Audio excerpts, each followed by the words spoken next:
military organizations. I just interviewed an author who has studied the control of Satanism and satanic organizations in the U.S. military. In that sense, I think that there we're dealing with interdimensional forces that are of the negative side, and that have to do with very deep issues of, quote, rebellion against God, and a lot of deep spiritual events that have taken place in the history of this planet, but that's different from the reptilian attack on the mammalians.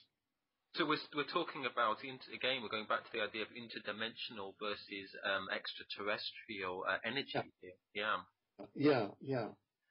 Yeah. I mean, it's a free will universe, and I think that the design factor is built around light and darkness, good and evil, in a free will universe. Because if you have free will, in a perfect universe, you're choosing between, I'll choose between, do I want a red apple or a shiny red apple? Yeah. Or do I want to do something good, or do I want to do something bad? Yeah, sure. So in a way, we're kind of battling.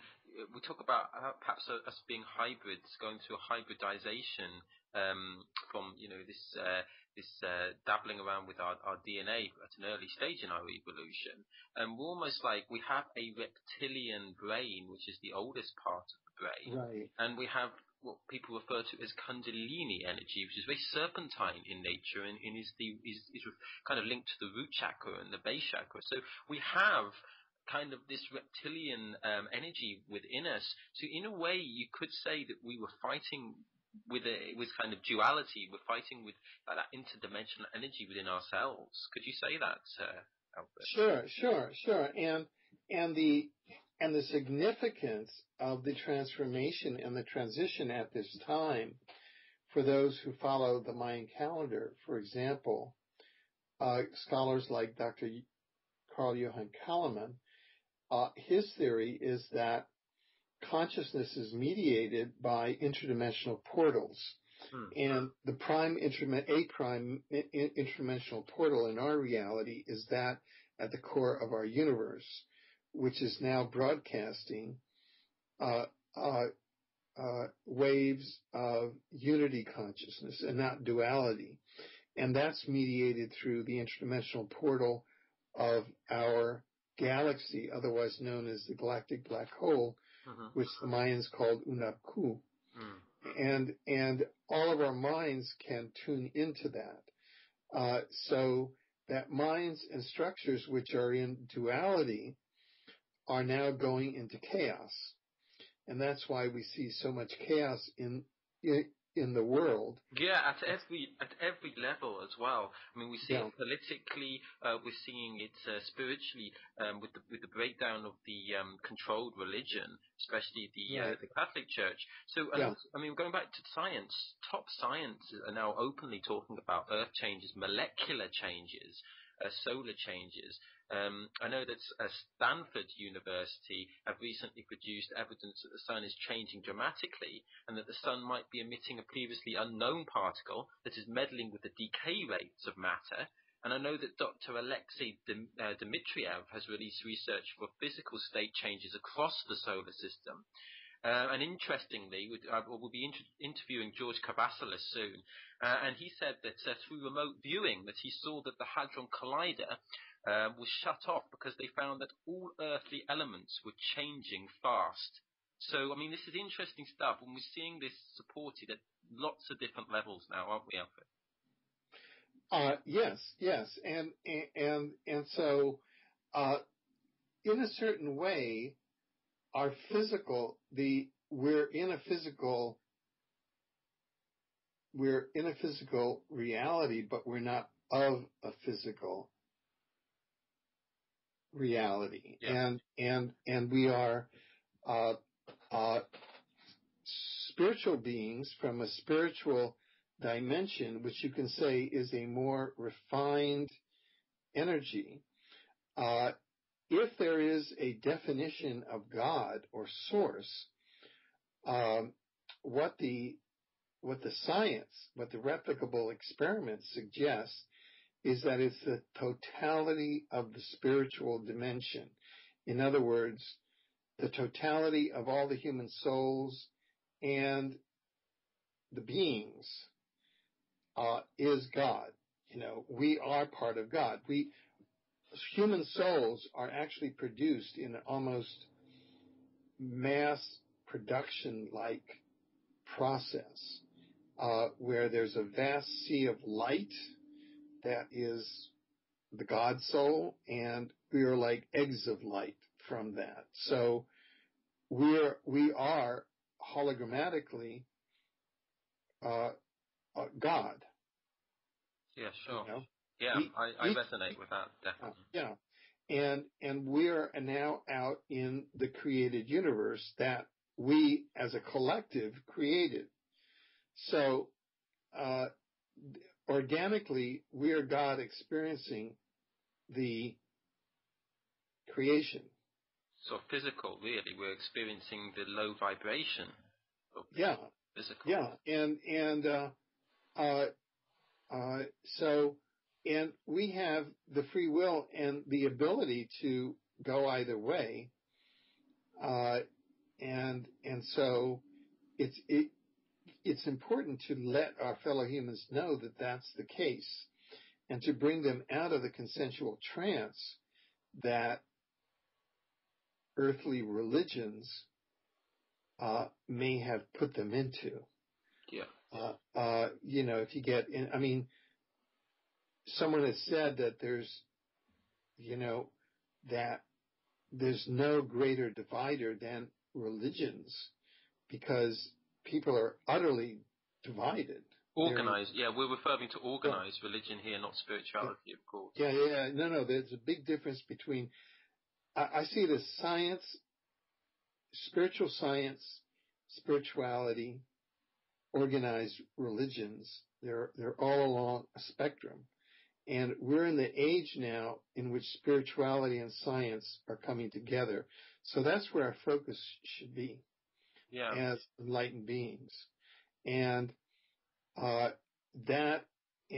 in my forthcoming book, Dimensions, I'm integrating exopolitics with parapsychology and the science of reincarnation, the science of God, the science of these advanced beings, and showing how it all ties together in a dimensional ecology.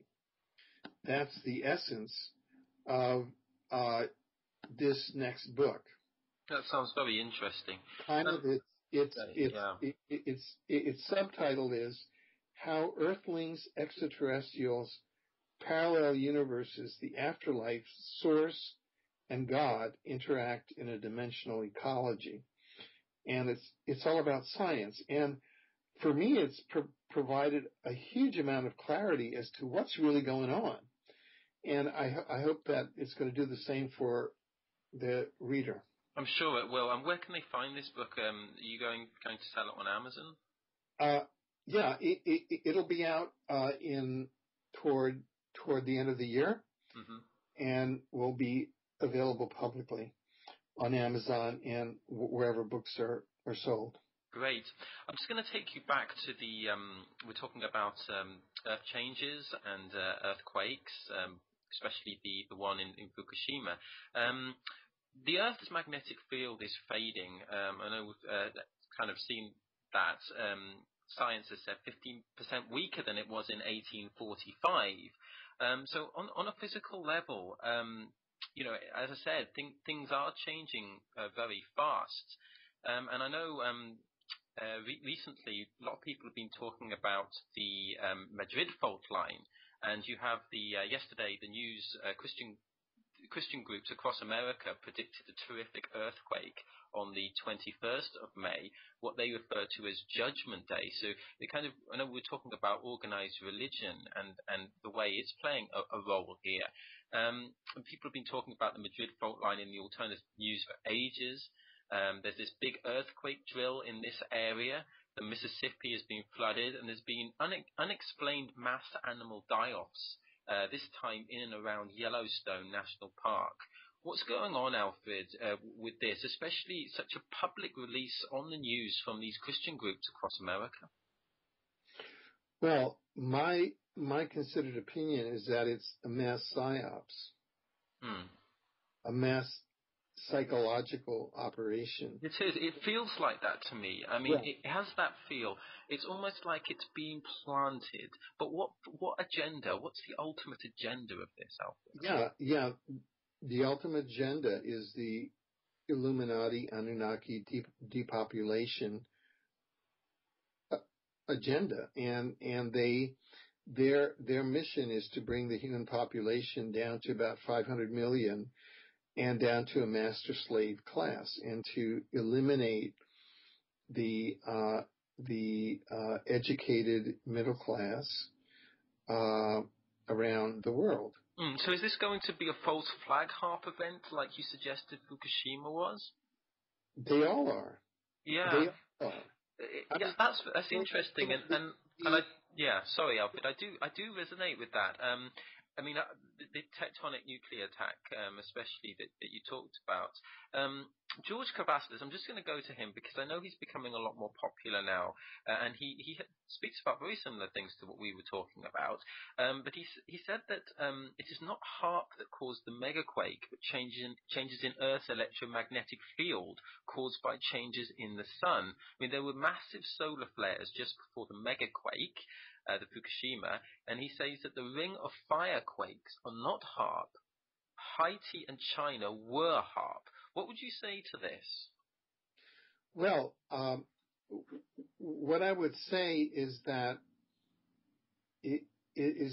there may have been causative effects, but they were short-timed, strangely, because HAARP was extremely active at that time. Yes. And there were other signatures of HAARP.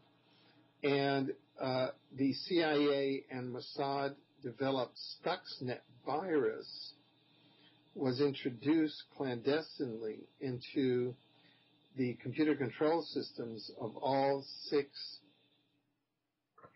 nuclear units at the Fukushima plant, such that within 90 minutes all cores were in meltdown, and it was the Stuxnet virus that caused this nuclear event that is worse than 6 Chernobyls worldwide. Yeah, I heard that. I mean, NASA have predicted significant disruption on Earth following solar cycle 24 in 2012. In a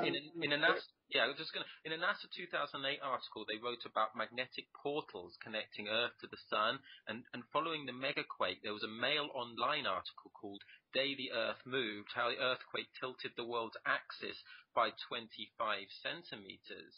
And there is a big fault line running through Fukushima. So, I mean, could we say here that there's more than one thing going on? Could we say that there are 2 energies, in fact, being used here: Earth, Sun, and scientist, man, almost like a tug of war between God and man, the usurper? Well, that could very well be, but it remains that the Fukushima false flag tectonic nuclear event was a false flag operation triggered by the HAARP chemtrails weapon system with Stuxnet. And it was the HAARP chemtrail systems that triggered the Boxing Day 2004 Indonesia tsunami. And at the time, there was also a cover story that had been triggered by the explosion of a supernova. So that there's enormous amounts of disinformation and misinformation stories which are released by these agencies like NASA. Yeah. at the time to confuse